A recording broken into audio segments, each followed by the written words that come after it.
There was quite some interest around how and what I eat in one high-fat, plant-based meal per day, and that's what I'm going to show you here in this video. I cut up vegetables first, because when you leave cruciferous vegetables cut up and wait for an hour, there are some enzymes that are produced that help to detoxify the body. And what I eat can vary, so this is just an example. Here's what it could look like in total, and I steam those and then later add salt and some fat. And I want to talk about salt now on a high fat or ketogenic diet, because I found out the hard way how important it is.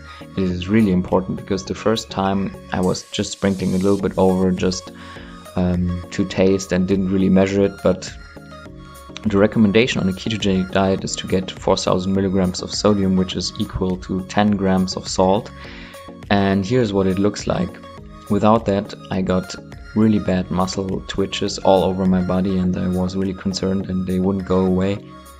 Since I get 4,000 milligrams of sodium per day, I don't have these issues anymore.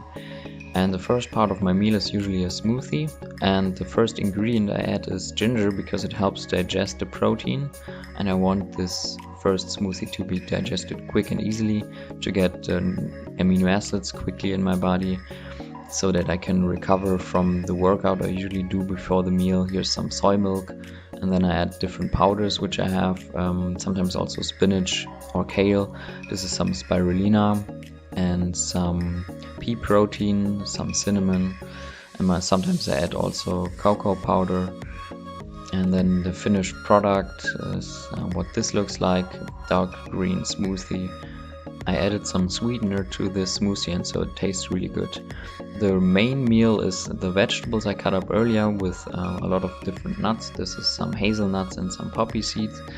The poppy seeds I try to limit because they're really high in omega-6, and you don't want to eat too many omega-6 on this diet.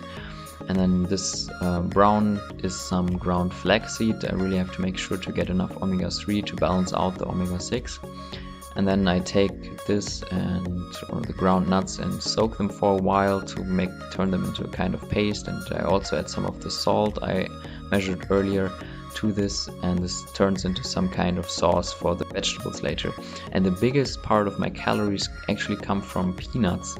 I really love those. I eat them in this form where they are dry roasted in the shell, but I also get them raw sometimes and roast them myself, because I think they roast them at too high of a temperature, and this is not good for the fatty acids in the nuts. Yeah, and this is what the final meal can look like. I add some other seeds to it, some flaxseed oil, some olive oil. I usually have about 3 of these plates. Yeah, this is what my one meal a day looks like. Thank you for watching, and see you in the next video.